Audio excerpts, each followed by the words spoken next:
ሰላም ጤና ይስጥልን ተመልካቾቻችን ከአንከር ሚዲያ ዝግጅት ክፍል ያክብሮ ሰላምታችንን እናቀርባለን። በአማራ ክልል የአማራ ፋኖ ብሔራዊ ንቅናቄ በተለያዩ ቀጠናዎች የሚያደርገው የሉና ተጋድሎ ባለፉት 2 እና 3 ቀናት ተጠናክረው ቀጥሏል። በተለይ በጎጃም በርካታ አውደ ውጊያዎች መደረጋቸውንና በአገዛዙ ሰራዊት ላይ ከፍተኛ ኪሳራ ማድረስ መቻሉን ያገኘነው መረጃ ያመለክታል። ይበንዲ እንዳለ በአላጌ በሕክምና ላይ የሚገኙ የመከላከያ ሰራዊት አባላት ሕክምናቸውን ሳይጨርሱ እንዲወጡ እየተደረገ ነው። ምክንያቱ ደግሞ በየዕለቱ እየጨመረ የመጣውን የቁስለኞች ቁጥር ማዕከሉ ከሚችለው አቅም በላይ በመሆኑ እንደሆነ ነው ለማወቅ የተቻለው። ቁስለኞች ሕክምናቸውን ሳይጨርሱ ግቢውን ለቀው ይወጣሉ። በየጎዳና ላይ ተጥለው የሚገኙ የመከላከያ ሰራዊት አባላት ልመና መጀመራቸውንም ነው በደረሰን መረጃ ላይ የተመለከተው። በአማራ ክልል ያለው ሁኔታ ከአገዛዙ ቁጥጥር ውጪ እንደሆነ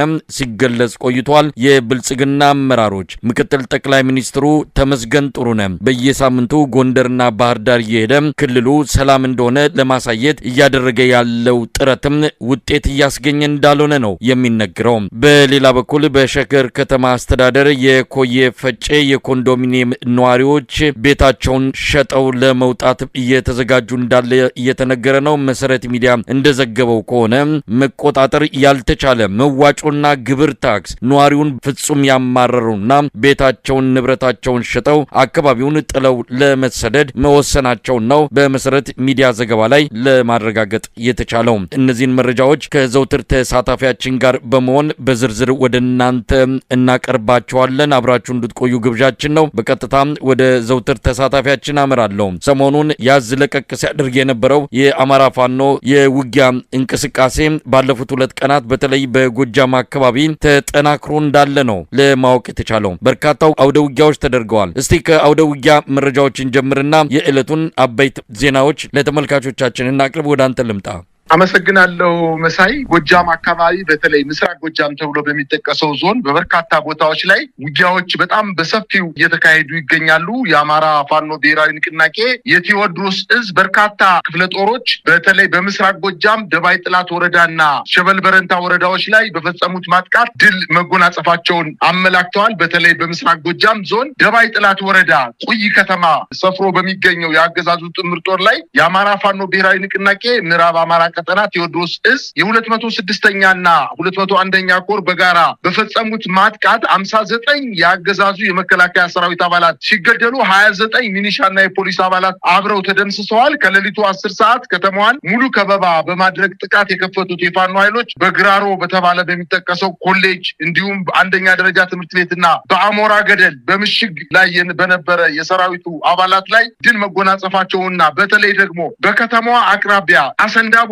በተባለ የቁም ምሽግ እና የኮንክሪት ምሽግ ተገንብቶ በነበረበት አካባቢ ባደረጉት ማጥቃት ምሽጉን ከመቆጣጠራቸው በተጨማሪ በምሽጉ ውስጥ 35 የአገዛዙ ጦር ቁስለኛ ማግኘታቸውንና በአጠቃላይ ድሎችን መጎናጸፋቸውን በርካታ መንገድ በኒ ብልጽግና አመራሮች አብረው መደምሰሳቸው በውጊያው እንዲሁ 2 የመከላከያ የመቶ አለቃ መኮንኖች መገደላቸውንና የብልጽግና ሚኒሻ እንዲሁም የፖሊስ አመራሮች አብረው መደምሰሳቸውንና ወደ ቁይ ከተማ ሸሽቶ የነበረው የአገዛዙ ጦር የፋኖ ኃይሎች ተከትለው ከተማዋ ላይ በመግባት ከተማዋን ሙሉ በሙሉ መቆጣጠራቸውን አስታውቀዋል። ይህ በእንዲህ እንዳለ እንዲሁም 109ኛ ኮር በምዕራብ ጎጃም ሽንዲ ከተማ ተነስቶ ወደ ወገዳድ ከተማ በሚጓዝበት ሰዓት የቴዎድሮስ እዝ 88ኛ ክፍለ ጦር ከሌሊቱ 11 ሰዓት አንበስ ጋማ በተባለ ቦታ ላይ እስከ ምሽቱ 2 ሰዓት የዘለቀ ውጊያ ማለትም ከ13 ሰዓታት በላይ ውጊያ በማድረግ የመጣውን ኃይል ከበባ በመፈጸም የአገዛዙ ጦር በኋላ እየሸሸ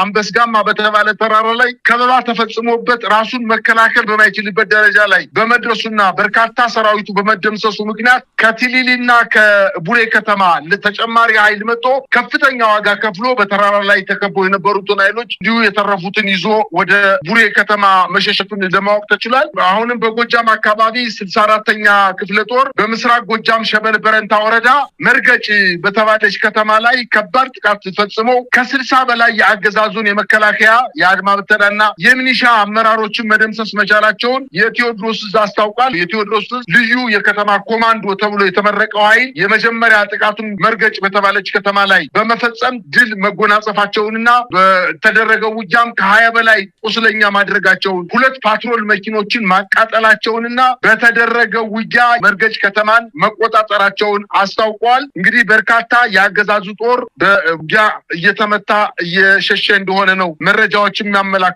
ከዚህ ስንወጣ በማዕከላዊ ጎንደር ከአዘዞ ከተማ መገንጠያ ተነስቶ ወደ ዳባ ማርያም ወደ ተባለች የመከላከያ ሰራዊቱ እንቅስቃሴ በሚያደርግበት ሰዓት ጥምር የአገዛዙን ጦር ከቴዎድሮስ ኮርና ከታድሎ ብርሃን ክፍለ ጦር የተወጣጡ የፋኖ ኃይሎች በጋራ ዳባ በተባለች አካባቢ ላይ ከበባ በመፈጸም ከባድ ክንድ አሳርፈው በርካታ የአገዛዙ ጦር መምታታቸውንና ወደ ዳባ ማርያም ሲጓዝ የነበረው ኃይል ተመቶ ወደኋላ ማፈግፈጉን ነው ለማወቅ የተቻለው። ይህ በእንዲህ እንዳለ በሰሜን ወሎ የአገዛዙ ጦር ከጋሸና ከተማ ተነስቶ ወደ ወልዲያ ለበርካታ ቀናት ያንን መንገድ ሙሉ በሙሉ ለማጥራት ወደ ወልዲያ ሲጓዝ በጋዞ ወረዳ ዋና ከተማ ስታይሽ ላይ ከመድረሱ በፊት ስቦ በመምታት በሚለው ስትራቴጂያቸው በፈጸሙት ማጥቃት በአገዛዙ ጥምር ጦር ላይ ከ30 በላይ የአገዛዙን ጦር ማቁሰላቸውንና ከ20 በላይ መግደላቸውን አስታውቀዋል። ይሄ እንግዲህ በበርካታ ጊዜ ያንን አካባቢ ለማጽዳትና ዋና መንገድ በመሆኑ የምስራቅ አማራና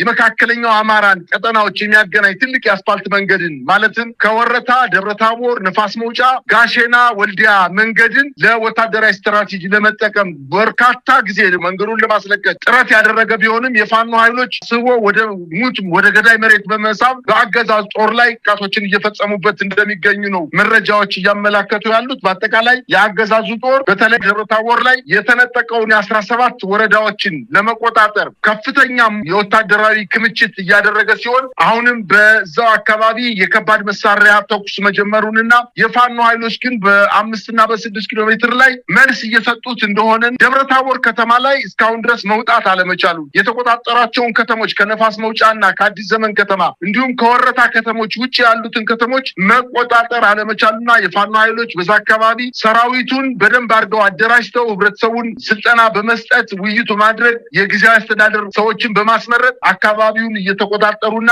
ከአካባቢው ማህበረሰብ ጋርም ተሰላስለው እየኖሩ እንደሆነ ይታወቃል። አሁን ምርጫው እየደረሰ በመሆኑ እነዚህን ወረዳዎች በሙሉ በሰራዊት ብዛት ጥቃት በመፈጸም ወረዳዎችን በመቆጣጠርና ሽፋን በመስጠት የምርጫ ቅስቀሳና ምርጫውን ለማካሄድ አስቦ የሚያደርገው እንቅስቃሴ በመሆኑ የፋኖ ኃይሎችም እንዲሁ በመመከት ከተሞችን ላለማስነጠቅ የቀን ተቀን ትንቅንቅ እያደረጉ እንደሆነ ነው መረጃዎች የሚያመላክቱት። እንግዲህ እነዚህ የአውደ ውጊያ ውሎች የፋኖን ግስጋሴ በግልጽ የሚያሳዩ ናቸው።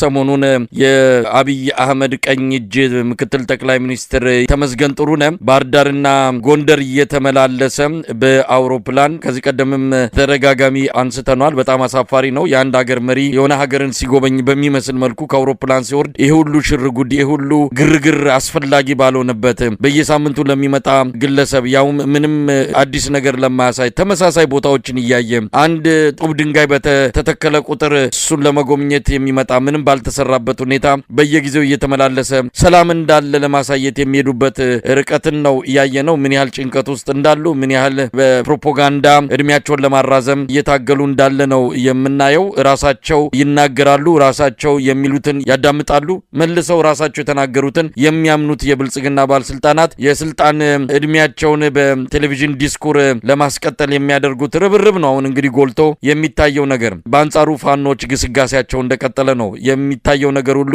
እድገትን እንጂ ወደኋላ መሄድን አይደለም። የአማራ ፋኖ ብሔራዊ ንቅናቄ ሁለቱ እዞች የሸዋ ጠቅላይ ግዛት እዝና ያሳምነው ጽጌ እዝ በሸዋ የጀመሩትን እስከታች ድረስ የማዋሃድና የእርቅና ሰላማዊ መድረክ እንቅስቃሴ አጠናክረው ቀጥለውበታል። ሰሞኑን የሚታየውም እንደዚሁ በየአካባቢው የሄዱ ንግግር እርቅ እየፈጸሙ ያሉበት ሁኔታ በዛ አካባቢ ትንሳኤ የመጣ እንዳለ የሚያሳይ ነው። በጎንደርም እንደዚሁ ሁሉን ጣጣ ጨርሰው አሁን ሙሉ በሙሉ የበላይ እዝ አመራሮችንና አጠቃላይ መዋቅሩን ይፋ የሚያደርጉበት ዋዜማ ላይ እንደሚገኙ ነው የሰማነው። ፋኖ በድርጅታዊ መዋቅርም በወታደራዊ እንቅስቃሴም በስልጠና በሁሉም ረገድ የተጠናከረና እድገት የሚታይበት እንቅስቃሴ ላይ እንዳለ ነው የሚታየው። በአንጻሩ አገዛዙ ከዕለት ወደ ዕለት እየኮሰመነ አገሪቱን ለማስተዳደር አገሪቱን ለማስቀጠል የሚያስችለውን አቅም እያሟጠጠ እየጨረሰ እንዳለ እንዳለ ነው የምናየው። ቀደም ሲል እንደተጠቀስኩት በአላጌ በአሁን ሰዓት የወታደራዊ ቁስለኞች ማዕከል ከሆነ ሰንብቷል። ከቅርብ ጊዜ ወዲህ ማዕከሉ መሸከም ማስተናገድ ከሚችለው ታካሚዎች ቁጥር በላይ እንደሆነ ነው የሰማነው። ከዛው አካባቢ ከውስጥ ባገኘነው መረጃ በአሁን ሰዓት ቁስለኞች ሳይድኑና ሕክምና ላይ እያሉ አዳዲስ ቁስለኞች እንደ ጎርፍ እየመጡ በመሆኑ ለሌሎች ቦታ እንዲለቁ በሚል ሕክምናቸውን ሳይጨርሱ ከግቢው እንዲሰናበቱ እየተደረጉ ነው። ብዙዎቹ ሕክምናቸውን አልጨረሱም፣ ክትትል ያስፈልጋቸዋል። ነገር ግን እንዲለቁ ተደርገው በአሁን ሰዓት በየመንገዱ ዳር በልመና ላይ ሆነው ሕክምናችንን የምንጨርስበት ገንዘብ እርዱን እያሉ ኢትዮጵያውያንን እየጠየቁ ያለበት ሁኔታ ተፈጥሯል። ትልቅ ሰብአዊ ቀውስ እያየን እንገኛለን። ሁኔታውን በቅርበት የሚከታተሉ አንድ የአንከር ሚዲያ ምንጭ እንደገለጹልን ከሆነ በተለይ ህፃናት ወታደሮች ገና በልጅነታቸው የሰውነት አካላቸውን አጥተው ቁስላቸው ሳይድንና ሳይሽር ከግቢው ለቀው እንዲወጡ ተደርገው በየጎዳናው ሲለምኑ ማየት በእውነቱ እንደ ኢትዮጵያዊ እጅግ የሚያሳዝን ነገር ነው እየተፈጠረ ያለው ብለው ነው የገለጹልን። ለማንኛውም አጠቃላይ አገዛዙ ሁኔታ ቀውስ ላይ ቀውስ እየተጨመረ ከቁጥጥር ውጭ የወጣ ሁኔታ ሊፈጠር ከሚችልበት ዋዜማ ላይ እንገኛለን። እንደው በዚህ ዙሪያ ያለውን ሁኔታ ብንመለከት በተለይ አማራ ክልል ሙሉ በሙሉ አገዛዙ ቦታ ያጣ ነው የሚመስለው። የወታደራዊ መዋቅሩ በሱ ነበረ ህልውናውን ለማስቀጠል ላለፉት 2 ዓመታት ተኩል ከፍተኛ የሆነ ርብርብ ሲያደርግ የነበረው ያም ወታደራዊ አቅሙ በፋኖች ተጋድሎ እንቅስቃሴ እየተሰበረና እየተንኮታኮተ መጥቷል። እስቲ ምን ማለት ይቻላል? ሁሉ ነገር ላገዛዙ ጀንበር የመጥለቅ ያህል ነው እየሆነ ያለው። አሁን አንተና እኔ እየተነጋገርን የደረሰኝ መረጃ አለ። በአርማጭሆ ቀጠና የአገዛዙ ጦር ጭኖ ሲጓዝ የነበረ የመከላከያ ተሽከርካሪ በፋኖ አልሞ ተኳሾች በመመታቱ በመኪናው ላይ የነበሩ ከ50 በላይ የሚሆኑ የመከላከያ ሰራዊት አባላት ገደል ገብተው ሙሉ በሙሉ ማለቃቸውንና አንድም የመከላከያ ሰራዊት ያልተረፈ መሆኑን መረጃዎች ያመላክታሉ።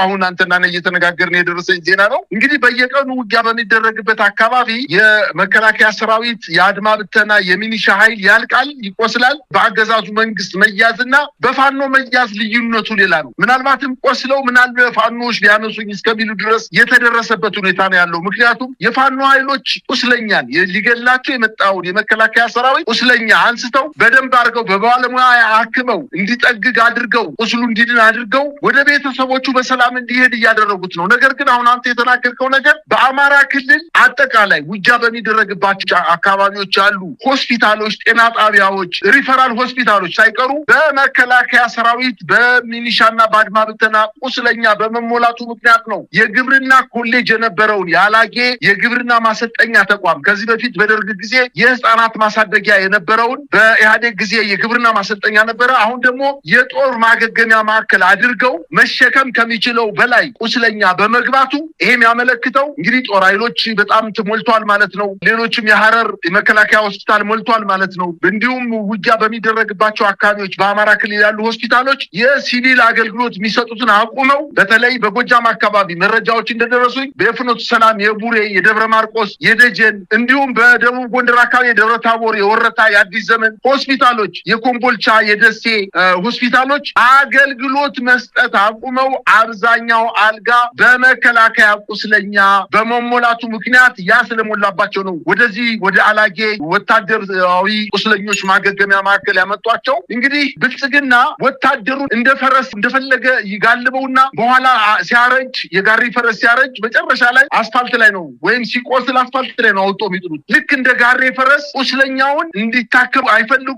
ቁስሉ እንዲደርቅ ካረጉ በኋላ ክትትል የሚያስፈልገው የፊዚዮቴራፒ ሌሎችንም አገልግሎቶች ማግኘት የሚገባው ቁስለኛ ለነሱ ዋጋ የከፈለው መከላከያ ሰራዊት አባል አውጥተው ጎዳና ላይ በመጣላቸው በዝዋይ፣ በሻሸመኔ እንዲሁም በአዋሳ በመቂ ከተሞች አካባቢ በእንጨት ከዘራ እየተንቀሳቀሱ ልመና የወጡ በርካታ ህፃናት ወታደሮች እድሜያቸው ለውትድርና ያልደረሰ ጫማቸው በእግራቸው ተሸክመው መንቀሳቀስ የማይችሉ ወጣቶች ከቁስላቸው ሳይጠግጉና ሳያገግሙ አውጦ እየጣላቸው እንደሆነ ነው መረጃዎች የሚያመላክቱት። ስርዓቱ በአማራ ክልል እውነት ለመናገር አልቆለታል፣ ፈርሷል ማለት ይቻላል። የአማራ ክልል ብልጽግና አመራር እና አስተዳደር አሁን ፈርሷል ማለት ይቻላል። ከፍተኛ አመራሩ አብዛኛውን ጊዜ አዲስ አበባ ነው የሚያሳልፈው። በተለይ የክልሉ ስራ አስፈጻሚ የሚባሉት ውሎ አዳራቸውን አዲስ አበባ ነው ያደረጉት። መካከለኛ አመራር የሚባለው ዞን አመራሮች ደግሞ አልተንቀሳቀሱም የሚባል በዞን ከተሞች በባህር ዳር ከተማ፣ በጎንደር ከተማ እንዲሁም ትልልቅ በሚባሉ ደብረ ብርሃንና ደሴ፣ ኮምቦልቻ ከተሞች ላይ ነው ራሳቸውን ሰብስበው የሚገኙት። የዝቅተኛ አመራር የሚባለው ደግሞ የወረዳ አመራሮች፣ የከተማ አስተዳደር አመራሮች ደግሞ በመከላከያ ሰራዊት እየተንከራተተ በሚመታበትና በሚንቀሳቀስበት አካባቢ ስም ወጥቶላቸው ኮዳ ሚል ስም ወጥቶላቸው ከመከላከያ አመራሩ ጦር ካምፕ ሽፋን ተሰጧቸው መኖር ከጀመሩ ልጆቻቸውን ትተው ሚስቶቻቸውን ትተው በመከላከያ በዞረበት እየዞሩ ያሉ የወረዳ አመራሮች ደግሞ ምን ያክል ዋጋ እንደከፈሉ በማዕከላዊ ጎንደርና በደቡብ ጎንደር 2 ቀን በተደረገው ውጊያ እንኳን ከ60 በላይ የብልጽግና አመራሮች በህይወት እንደሌሉ እንደተገደሉ ተሰምቶ እነዚህን ያየ የሌላው ያልተያዙ ወረዳዎች አመራሮች ደግሞ ባህር ዳር ከተማ ላይ ከሚሊሻና ከአድማ ብተና ኃይል ጋር ድንኳን ተጥሎላቸው ስቴዲየም አካባቢ በሌላ በመከላከያ ሰራዊት አባላት ጥበቃ እየተደረገላቸው በክልል ከተማ ላይ ስለዚህ የአማራ ክልል ላይ ምስልን ያስተዳደር ክልሉን አሁን እያስተዳደረ ነው ማለት አይቻልም። እውነት ለመናገር የሀገሪቱ ምክትል ጠቅላይ ሚኒስትር ነኝ የሚለው በባህር ዳር ከተማ ገብቶ በ2 እና በ3 ክፍለ ጦሮች ታጅቦ ከተማው ላይ ሰላም አለ ለማስባል እና በሚዲያም እየወጣ የአማራ ክልል ከመቼውም ጊዜ በላይ ሰላም ነው፣ ልማቱም እየተፋጠነ ነው። ክልሉ ሰላም ከሆነ ዛሬ ደብረ ወርቅ አካባቢ በተወለደበት ብቸና ሞጣ ከዚህ በፊት 2 ዓመትና 3 ዓመት ሲያደርገው እንደነበረው ብቸና ደብረ ወርቅ ደብረ ማርቆስ መሄድ ይችላል ወይ? አይችልም። እሱን ተወውና ከ3 እና ከ4 ወር በፊት እንደሚያደርገው ማርቆስ ከተማ ላይ በሄሊኮፕተር ፍኖተ ሰላም ላይ ከተማ ላይ በሄሊኮፕተር ታጅቦ ሄዶ የ1 ሰዓትና የ2 ሰዓት ስብሰባ ህብረተሰቡ ሰብስቦ መናገር የማይችልበት ደረጃ ላይ የተደረሰው የአማራ ክልል ምስልን ያስተዳደር አሁን ባህር ዳር ከተማ ላይ 2 እና 3 ክፍለ ጦሮችን በግራና በቀኝ አሰማርቶ በአስፋልት ዳርና ዳር አቁሞ በዛ አካባቢ ያሉ ሆቴሎችን፣ የንግድ ድርጅቶችን፣ መኖሪያ ቤቶችን አዘግቶ የሰው እንቅስቃሴ ተገድቦ ብስክሌት እየነዳ በዛፍ ስር ተቀምጦ ከተማዋ ልክ ሰላም እንደሆነች የሚያሳየውን የአማራ ክልል እኮ ጠንቅቆ ያውቀዋል። የየቀኑን የድምፅ የጩኸት የጥይት ተኩስ ይሰማል። ቁስለኛ ይመለከታል። የሞተ ወታደር በጆንያ ተጭኖ እንደሚሄድ በኦራል ተጭኖ ሆስፒታል ሲገባ ይመለከታል። በአጠቃላይ የአማራ ክልል ስቃይና መከራ የአማራ ክልል ህዝብ በደንብ አርቆ ስለሚያውቀው እሱ በብስክሌት በባህር ዳር ከተማ ላይ በወታደር ታጅቦ ስለተንቀሳቀሰ አክልሉ ሰላም ነው ማለት አይቻልም። ነገር ግን ይሄ ሁሉ የሚያስቃዛቸው ፍርሃት ነው። ፍርሃቱ አሁን የገቡት ቃል አለ ለጠቅላይ ሚኒስትሩ ክልሉን በተወሰነ ጊዜ ጦርነት የአድማ ብተናው የሚኒሻ ሌላም ኃይል አሰማርተን የፋኖ ኃይሎችን መተን ሰላማዊ ምርጫ ማድረግ እንችላለን ብለው ቃል የገቡት በፍጹም የማይቻል ነገር ሲሆንባቸው አሁን ጨንቋቸው ባህር ዳር ከተማ ላይ ሰላም አለ እና ሌሎችም ከተሞች ሰላም አለ ለማለት ከፍተኛ ጥረት ያደረጉ ነው። እንግዲህ ምርጫው ሲመጣ በሂደት የምናየው ነገር ነው። የፋኖ ኃይሎች ደግሞ የምርጫ ቅስቀሳ የሚያደርጉ ኃይሎችን በተለያዩ አካባቢዎች ቃል በገቡት መሰረት ምንም አይነት የምርጫ ቅስቀሳ ቢደረግ ውርድ ከራሳችሁ ባሉት መሰረት ምርጫ ቁሳቁስ ይዘው ሲንቀሳቀሱ እያያዙ በጠራራ ፀሐይ እያያዙ ከደብረ ማርቆስ ከተለያዩ ከተሞች ላይ እያያዙ ወደ ጦር ካምፓቸው እየወሰዷቸው ይገኛሉ። አሁን በክልሉ በዚህ ምክንያት ከፍተኛ ፍርሃትና ስጋት ተፈጥሯል ማለት ይቻላል። ስለዚህ አገዛዙ በአማራ ክልል ሽንፈት የደረሰበት ተመልሶ ማገገም የማይችልበት ደረጃ ላይ እንደደረሰ ነው መረዳት የሚቻለው። መሳይ በጣም አስገራሚ ነው። እንግዲህ የተመስገን ጥሩነህ ባህር ዳርና ጎንደር መመላለስ በራሱ ምን ትርጉም ሊሰጠው እንደሚችል ምን ተብሎ ሊገለጽ እንደሚችል አይታወቅም። በቅርቡ አብይ ሄዶ ይህን ሁሉ ግርግር ፈጥሮ ነው የተመለሰው። ከዛ በኋላ ምን የተለየ ነገር ተሰርቶ ነው ተመስገን ጥሩነህ አውሮፕላን እያስነሳ ይህን ሁሉ ሽማግሌ ይህን ሁሉ የሃይማኖት አባት ኪነት እያስጨፈረ ማርሽ ባንድ እያስመጣ? በጣም አሳዛኝ ነገር ነው። የዚህን ሰውዬ የኋላ ታሪክ ብዙ የምናውቀው ነው። ማን እንደነበረ ምን እንደነበረ በምን አይነት መልኩ አሁን ያለበት ደረጃ እንደደረሰ በቅርበት የሚያውቁት የሰውየውን የማሰብ አቅም ሰውየው ማን እንደሆነ ከእውቀትና ከእውነት ጋር በተያያዘ ያለውን አቅም በደንብ የሚያውቁ ሰዎች እውነት ኢትዮጵያ ምን ያህል ብትረገም ነው እንደነዚህ አይነት ሰዎች እጅ ላይ ወደቀችው የሚል ከፍተኛ ቁጭት ውስጥ የሚገቡበት ሁኔታ ነው ያለው። ለማንኛውም አጠቃላይ የፋኖ ትግል በአሁን ሰዓት ምን ደረጃ ላይ ይገኛል? እንግዲህ ነገሮች በብዙ መልኩ አካባቢያዊ ተጽዕኖች፣ ቀጠናዊ ተጽዕኖች፣ አጠቃላይ ሁኔታዎች ነገሮችን ወዲና ወዲያ እየቀያየሩ ቢሆንም ፋኖ ራሱን አደራጅቶ ወደ አንድ መዋቅር ተሰባስቦ ብዙ ነገሮችን አስተካክሎ በመሳሪያም በሰው ኃይልም በብዙ ነገር ተደራጅቶ እየመጣ ነው። የኢትዮጵያ ነገር ሊቀየር የሚችልበት ሁኔታ ሩቅ አይደለም። ነገር ግን የፋኖ ትግል በተለይ የአማራ ፋኖ ብሔራዊ ንቅናቄ ከተመሰረተ በኋላ ነገሮች ወዴት ሊያምሩ ይችላሉ? የአብይ አህመድ አገዛዝ ምንም ነገር እንዳልተፈጠረ አሁን በሚያደርገው እነ ተመስገን ጥሩነህን ቴሌቪዥን ላይ የጣደ ክልሉ ሰላም ነው በማስባል የሚገኝ ነገር እንደሌለ አውቆታል። ከዛ የተለየም ነገር እንደሌለ እንደማይመጣም ይልቅስ የአማራን ህዝብ ወደ እርስ በርስ ጦርነት ለመክተት ሚሊሻዎችንና አድማ በታኞችን የጥይት ቀለብ እንዲሆኑ እያደረጋቸው ክልሉን በጦርነት ለማቆየት ካልሆነ በስተቀረ የአማራ ክልል ጉዳይ ያበቃለት ያለቀለት ጉዳይ ነው። የአማራ ህዝብ ማንገቻዬ ተበጥሷል ብሏል። ከዚህ በኋላ በኋላ ከብልጽግና ጋር ለአንድም ቀን ቢሆን አብሮ የሚሆንበት ጊዜም አክትሟል። ስለዚህ እንደው የፋኖ ትግል ምን እንጠብቃለን? ኢትዮጵያ ውስጥ ያለውን መከራ እየመጣ ያለውን አደጋ በማሳጠርና በተለይ አብይ አህመድ ካዘጋጀው የጥፋት ድግስ በመታደግ ኢትዮጵያን ለማዳን የሚደረገውን እንቅስቃሴ በተመለከተ ከፋኖ ብዙ ይጠበቃልና እንደው በዚህ አንጻር ምንድነው እየሆነ ያለው? ምናልባት ይሄ አልፎ አልፎ የሚታየው ወታደራዊ እንቅስቃሴ መጠነ ሰፊ በሆነ መልኩ ስርዓቱን ከአማራ ክልል ጠራርጎ በማስወጣት ብቻ አይደለም ከማዕከላዊ መንግስትም ፈንቅሎ በኢትዮጵያ የስርዓት ለውጥ እንዲመጣ በማድረግ ረገድ ፋኖ ዘንድ ያለው ሁኔታ በምን ደረጃ ላይ ይገኛል ብሎ መግለጽ ይቻላል? መሳይ ትግሉ እኮ አሁን በፋኖና በመንግስት ብቻ የተገደበ አይደለም። መቼም ታስታውሳለህ ከአንድ ወር ከሁለት ወር በፊት አሁን ይሄ የምክትል ጠቅላይ ሚኒስትር ነኝ የሚለው ተመስገን ጥሩነህ በአንድ ወቅት በሚዲያ ላይ ወጥቶ እንግዲህ በአማራ የትግል እንቅስቃሴ ወቅት ለአገራቸውና ለድንበራቸው ሲታገሉ የነበሩ ሰዎች እንዳሉ ሁሉ ባንዳም ነበረ። ባንዳ በየትኛውም ዘመን ነበረ። ነገር ግን የአማራ ህዝብ እንደዚህ ባንዳ ሲሆን አይቼው አላውቅም ብሎ ህዝብን እንደ ህዝብ የሰደበ ስርዓት ዛሬ ሰርገኛ መጣ በርበሬ ቀንጥሶ አይነት ምርጫ ደረሰና ምረጡኝ ብሎ እንቅስቃሴ ቢያደርግ የሚሰማው የለም። እንዲያውም የአማራ ህዝብ በጣም ትዕግስተኛ፣ ለህግ መከበር ብሎ ዋጋ የሚከፍል ህዝብ እንጂ ፈርቶ አይደለም ዝም ያለው። ከዚህ በፊት በጣም ተከታታይ በደል ሲደርስበት፣ ተከታታይ ግድያ ሲደርስበት፣ ስደት፣ መፈናቀል፣ በደል ሲደርስበት እባካችሁ ተውን ልኑርበት፣ ከሌላው ማህበረሰብ ጋር እኩሉኝ ልኑርበት የሚል ጥያቄ ገበሬው ባህር ዳር ከተማ ከመራይ ካዴት ከአገው ምድር አካባቢ ያሉ ወደ ጎንደር ደግሞ ብንመለከት በዙሪያው ያሉ የወረዳ የአርማጭሆ፣ የበለሳ፣ የደንቢያ፣ የአለፋ፣ የጣቁሳ ወረዳ ነዋሪዎች ጎንደር ከተማ ሄዶ ጥያቄ ሲያቀርቡ፣ ደብረ ታቦርም እንደዚሁ፣ ማርቆስም እንደዚሁ ገበሬው ጅራፍ ወጥቶ እኛ መሬታችንን አርሰን እንኑርበት ብሎ ጥያቄ ሲያቀርብ የጅራፍ ፖለቲካ ብሎ የተሳለቀበት የአማራ ክልል ምስለኔ አስተዳደር ነው ያስጠቃው። የአማራ ክልል ምስለኔ አስተዳደር ዛሬ ልክ እንደ ዝንጀሮ ሰርግ በቃ መጻፊያው አጥሮት ካለቃቸው የተሰጣቸውን ትዕዛዝ መፈጸም አቅቷቸው ወዲህና ወዲያ ሲደናበሩ ማየት ከዚህ የበለጠ ሽንፈት የለም። ነገር ግን ትግሉ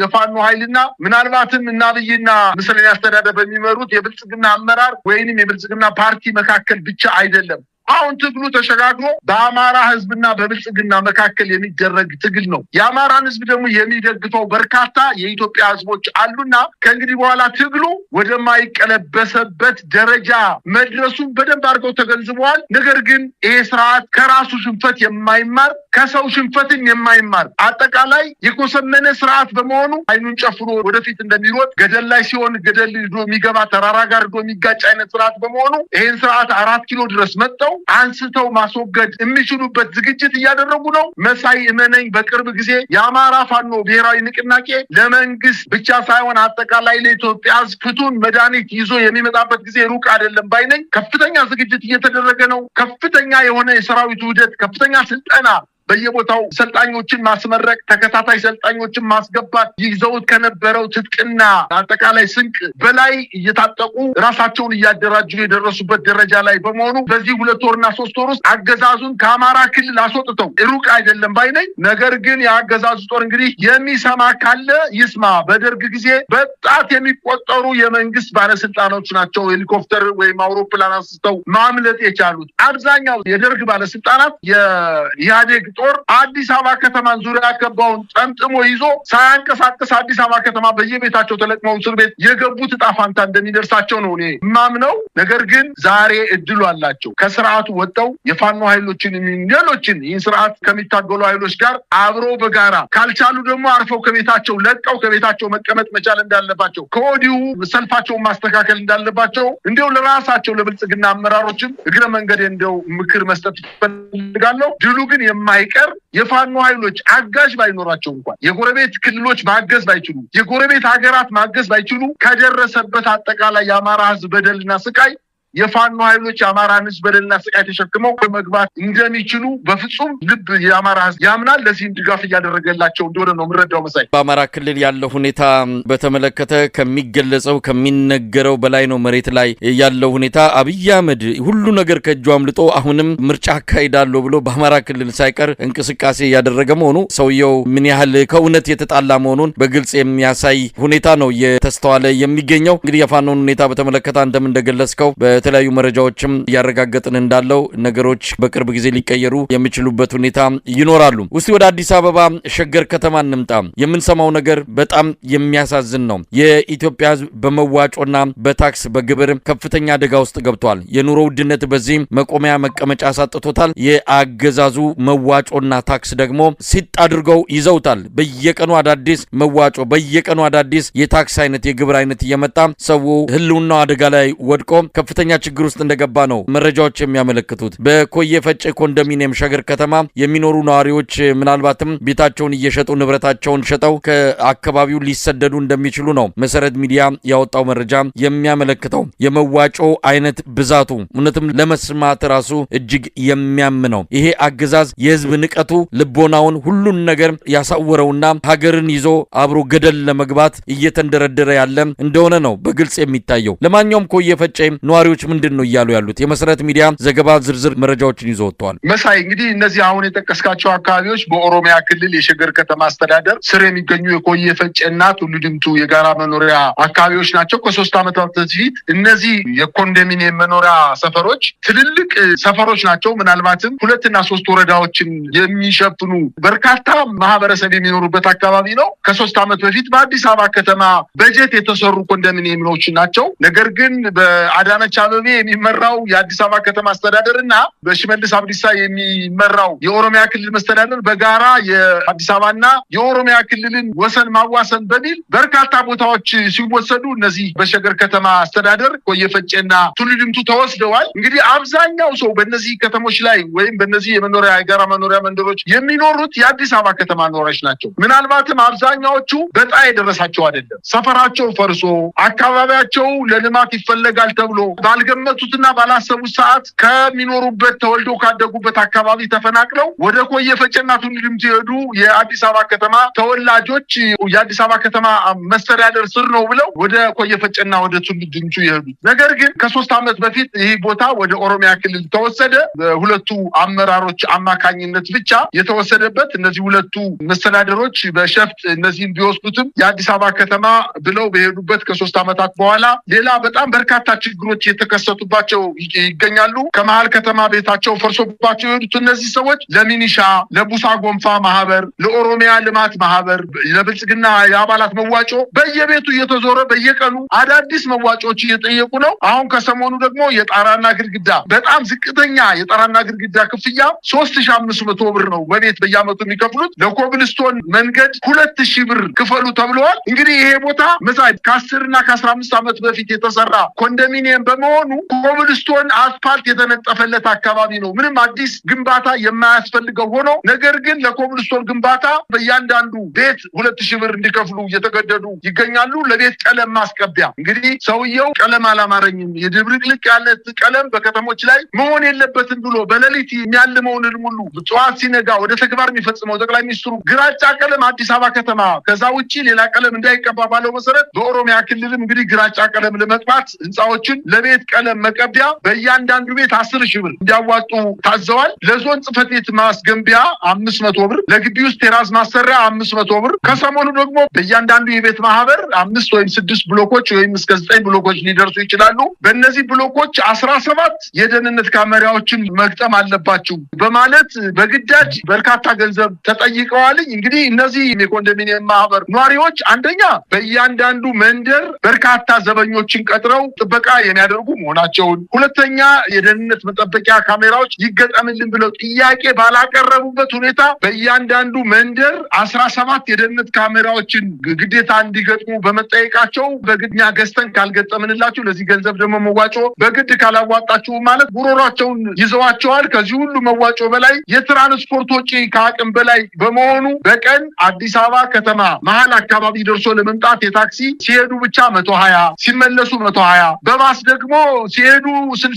ሲመለሱ 60 ብር እየከፈሉ በትራንስፖርት አገልግሎት በጣም ተጨናንቀው ባሉበት ሰዓት የንግድ ድርጅታቸው ፈርሶ ገና ያልተቋቋሙ በመሆኑ ምክንያት ከፍተኛ ስጋት በመፈጠሩ እና ተጨማሪ የተለያዩ ወጪዎችም እየተጠየቁ በመሆኑ ቤታቸውን ያለ ፍላጎታቸው በርካሽ ሽጠው አካባቢውን ለቀው ወደ መሀል በመግባት በክራይ እየኖሩ መሆናቸውና በርካታ የኮንዶሚኒየሙ ወይም የጋራ መኖሪያ ሰፈሩ ነዋሪዎች በአካባቢ ለቀው ወደ መሀል ከተማ እየመጡ መሆኑን መሆኑን የመሰረት ሚዲያ ዜና ያመላክታል። እንግዲህ በፍርሃት ቤታቸውን ለቀው በአጠቃላይ እየወጡ እንደሚገኙና ጫናው ግን ከፍተኛ መሆኑን ነው መረጃዎች ያመላክቱ የሚገኙት። መሳይ እንግዲህ ነዋሪው ላይ በአጠቃላይ ኢትዮጵያ ላይ የመጣው መከራ መዓት ቃላት ከሚገልጸው በላይ ነው። የነዳጁ ሁኔታውን እንደምንከታተለው ከሆነ በመላ ሀገሪቱ ሁሉ ነገር ቀጥ ሊል የሚችልበት ጊዜ ተቃርቧል ነው። በየከተማው የሚታየው የተሽከርካሪዎች የነዳጅ ሰልፍ በራሱ የሚነግረን ብዙ ነገር አለ። ይሄ ሁሉ ባለበት ሁኔታ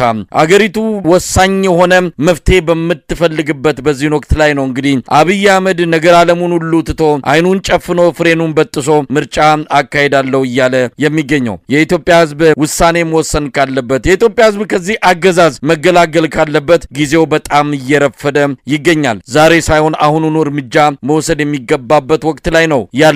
አገዛዙ መፍትሄ የሚሰጥ አይደለም። ኑሮ ተጫነብኝ፣ ነገሮች ከበዱኝ እያለ ህዝቡ ሮሮ ሲያሰማ የበለጠ ጫና የሚፈጥር የበለጠ ግብር የሚቆልል በመዋጮ ህዝቡን መከራ የሚያበላ አገዛዝ እንደሆነ ፍንትው ብሎ የታወቀ ጉዳይ ነው። ከዚህ አገዛዝ መከራ እንጂ መፍትሄ የሚገኝ አይደለም። ስለዚህ የኢትዮጵያ ህዝብ ውሳኔ በቶሎ መገኘት አለበት። የኢትዮጵያ ህዝብ የሚጠብቀው ምርጫ አይደለም፣ ሌላ መፍትሄ ነው። ያ መፍትሄ ደግሞ የአገዛዙን እጆች በመጠምዘዝ ወደ አጠቃላይ ድርድርና ውይይት በመምጣት የሚካሄድ መሆን አለበት። አገዛዙ እኔ ባሰመርኩት እኔ ባቀለምኩት ብቻ ነው ሁሉ ነገር የሚሆነው ብሎ አይኑን ጨፍኖ እየገሰገሰ ይገኛል። ይሄን ማስቆም የሚችለው የኢትዮጵያ ህዝብ ነው። ምጨምሮ ከሌለ ጨርሰናል። መሳይ እንደው ከሰሞኑ በኢትዮጵያ ቴሌቪዥን አንድ የተላለፈ ዜና ነበረ። በአዲስ አበባ ከተማ ላይ የሰርጎ ገብ ጥቃት ሊፈጽሙ የሚችሉ ኃይሎች በጎጃም በኩል አዲስ አበባ ከተማ ሊገባ ሲል የተያዘ በርካታ ተኳሽና መሳሪያዎችን አግኝተናል። እንዲሁም በወሎ በኩል ለገጣፎ ላይ በርካታ ጥይቶችንና ቦምቦችን እንዲሁም ሽጉጦችና ክላሾችን አግኝተናል በማለት የፌዴራል ፖሊስ ማስታወቂያ አስነግሯል ወይም መረጃውን በቴሌቪዥን አሰራጭቷል። ይሄም ያመለክተው አገዛዙ በአዲስ አበባ ከተማ ላይ ጅምላ ጭፍጨፋ ለማድረግ ከፍተኛ ዝግጅት እያደረገ እንደሆነ ምናልባትም ከወሎ ከትግራይ ወይንም እነሱ የሚሉት ከአማራ ክልል የተነሱ በሁለት አቅጣጫ ወደ አዲስ አበባ ከተማ ሲገባ የነበረ ተተኳሽና መሳሪያ በፌዴራል ፖሊስ ተያዘ ነው። አንደኛ ከባህር ዳር የሚነሳ ከጎንደር አዲስ አበባ ጫፍ ላይ ሱሉልታ ላይ ተያዘ ያሉት ነገር በበርካታ ቦታዎች ላይ ምናልባትም በየ10 ኪሎ ሜትሩ ከፍተኛ የሆነ ፍተሻ እየተደረገ ነው መኪኖች የሚመጡት። ያንን ሁሉ አልፎ አዲስ አበባ ከተማ ጫፍ ላይ ሲደርስ ተያዘ ብሎ መናገር አዲስ አበባ ከተማን እንግዲህ የትርምስ ማዕከል ለማድረግ አገዛዙ እንደተዘጋጀና በፍጹም ይህንን ታጣቂ ኃይሎች ወይም የፋኖ ኃይሎች ሊያደርጉት እንደማይችሉ ምናልባትም በፍርሃት ዝም እንዲል የአዲስ አበባ ከተማ በኑሮ ውድነት በአገዛዙ መዋጮ በግብር በተለያዩ መዋጮዎች ከፍተኛ ስቃይ ውስጥ በመግባቱና የኑሮ ውድነቱ የነዳጅ መጥፋቱ በአጠቃላይ ሁሉ አቀፍ ችግርና መከራ ተሸካሚ በመሆኑ ምናልባት ያምጻል ብሎ በማለት ለማስፈራራት የተደረገ ጥረት እንደሆነና ነፃ ምሳ ስለሌለ የአዲስ አበባ ከተማ ነፃነቱን በራሱ እጅ ከአገዛዙ መቀማት እንዳለበትና ይሄ ሁሉ የማስፈራሪያና የዛቻ እንትን ሳይበግረው ከልክ እንደ የአማራ ወጣቶች ተደራጅተው መንግስትን እንዳጨናነቁት ሁሉ የአዲስ አበባ ከተማ ወጣትም መፍትሄ አለው። ይህን አገዛዝ ለማንበርከክ መፍትሄው በእጁ እንደሆነ አውቆ ወደ ትግል መቀላቀል እንዳለበት። ትግል ማለት ክላሽ አንስቶ መዋጋት ብቻ አይደለም። ዛሬ በመናኸሪያ አካባቢ በታክሲ ተርሚናሎች አካባቢ በርካታ ወጣት ተሰልፎ ባስ ሲጠብቅ ታክሲ ሲጠብቅ፣ ነገር ግን ከነሱ በአቅም ያነሱ ሰዎች በቪኤት እና በትልልቅ የኮብራ መኪኖች ሲንቀሳቀሱ የብልጽግና አመራር ስለሆኑ ብቻ የአገዛዙ አባላት ስለሆኑ ብቻ እየሳቁባቸው ሲያልፉ ያላመማቸው በምንም ተአምር ከአማራ ክልል መጥቶ የአዲስ አበባን ከተማ ህዝብ ነፃ ያወጣናል ብሎ መጠበቅ በፍጹም ስህተት እንደሆነ አውቆ ትግሉን በጊዜ መቀላቀል እንዳለበት ነው እግረ መንገድ የማሳሰብ የምፈልገው። መሳይ በጣም አመሰግናለሁ። ሁኔታዎችን መረጃዎችን እየተከታተልን ዳግም በዚሁ የአንከር የመረጃ ክፍለ ጊዜ በተለይም ከፋኖ መንደር በተሰኘው መርሃ ግብራችን ተመልሰን የምንገናኝ ይሆናል። ለነበረን ቆይታ በአንከር ሚዲያ ታዳሚዎች ስም ከልብ አመሰግናለሁ። እኔም አመሰግናለሁ።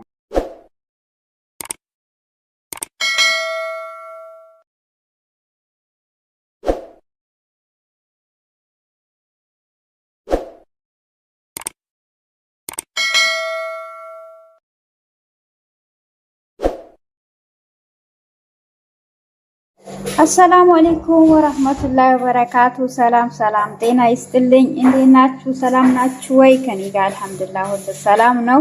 አፍያ ጤና ምን ይመስላል? እንግዲህ አላህ Subhanahu Wa Ta'ala ሀገራችን ሰላም ያርግልን። ኢትዮጵያ ለዘላለም ትኖር። ውድ ኢትዮጵያን ውድ ኤርትራውያን ሰላማችሁ ብዙ ትርፍ ይበልልኝ እያልኩኝ እንግዲህ ዛሬ የሰራሁትን ከረሜላ አሳያችኋለሁ። አሁን ተላጃ ላረገው ነው ማለት ነው። ኢድ እንዴት ነው? ኢድ ሙባረክ ብለናል። እንግዲህ ለኢድ ዝግጅት እንዴት ይዟችኋል? ዝግጅት ላይ ነው ማለት ነው ያለ ነው። እንግዲህ ኢዱን አላህ በሰላም በፍቅር በአማና ምን ጨርሰዋል ያርገን። ለሀገራችንም ሰላም ያመጣ አላህ ያርግልን። እንግዲህ ዱአ አድርጉ ማለት ነው። ይሄን መስተ ከረሜላ ሰርቻለሁ። እንግዲህ ሀለውያት ብዙ ስለሰራሁኝ ብዙም እንትን አልሰራሁኝም ማለት ነው። እና ይሄን መስለ ሀለውያት ሰርቻለሁኝ። እና እዚህ ጋር ደግሞ ኬክ ሰርቻለሁ ማለት ነው። ኬክ ለኢድ እንግዲህ ዝግጅት ላይ ነኝ። ሰሞኑን እንዲህ ብስኩት አሳይቻችኋለሁኝ። ብዙ አይነት ሀለውያትን እንግዲህ ሰርቼ እንግዲህ ስሰራ ደግሞ ለመቅረጽ ስላልተመቸኝ ሴትዮዋ ስላለች ማለት ነው አልተመቸኝም። አሁን ደግሞ ፍሬዘር አፎን ተላጃ ስላረኩት ነው እንደዚህ እንትን ያረጋው ውሃ ያረጋው ማለት ነው። ይሄን የሚመስል ኬክ አያምርም? ማሻአላ ተባረከላ በሉ። እውነቴን ነው። ይሄን የሚመስል ኬክ ሰርቻለሁ እና ዱአ አድርጉ እሺ ስለምበሉኝ። እንግዲህ በቾኮላታ ነው የሰራሁት ማለት ነው። ኬኩን መጀመሪያ በቾኮላታ ሰርቼዋለሁኝ። ከዛ ደግሞ እዚህ ጋር ደግሞ ያረኳቸው ጌጦችን ደግሞ ይሄንን ተጠቀምኩኝ። ይሄንን ነው የተጠቀምኩት ማለት ነው። ይሄኛው ምርጥና ቆንጆ ነው ማለት ነው። በጣም አሪፍ ነው። ከላይ እንትን ይሰጣቸዋል ማለት ነው። በጣም አሪፍ ነው። የሚያምር ነው። ይሄን የሚመስል ኬክ ሰርቻለሁ። ቪዲዮን ላይክ እና ሼር እያደረጋችሁ አበረታቱኝ። እና ምን ይመስላል ኬኩ? አያምርም? ከውጭ የመጣ ነው የሚመስለው። ሴትዮዋ ራሱ በጣም ነው ያማራት ማለት ነው። ያምራል አለችኝ። እንግዲህ ይሄ የኬክ የራሱ የቻለ እቃ አለኝ፣ ግን ይሄ ትልቅ ስለሆነ በዚህ ሳህን አርጌ እንደዚህ ጌጥ አርጌ ጌጥ ማውጫ ራሱ ተበላሽቶብኝ ዝም ብዬ ባገኘው በፌስታን ነገር አርጌ ነው እንግዲህ ጌጥ ራሱ ያወጣሁለት እላችኋለሁኝ። እና ቪዲዮን ላይክ አድርጉ። ከረሜላ ደግሞ ለዛሬ ሊበሉ ማለት ነው። ይሄ ደግሞ ለኢዳችሁ ሊበሉ ነው ያዘጋጀሁት እላችኋለሁኝ። እወዳችኋለሁ። ወሰላሙ አለይኩም ወራህመቱላሂ ወበረካቱ።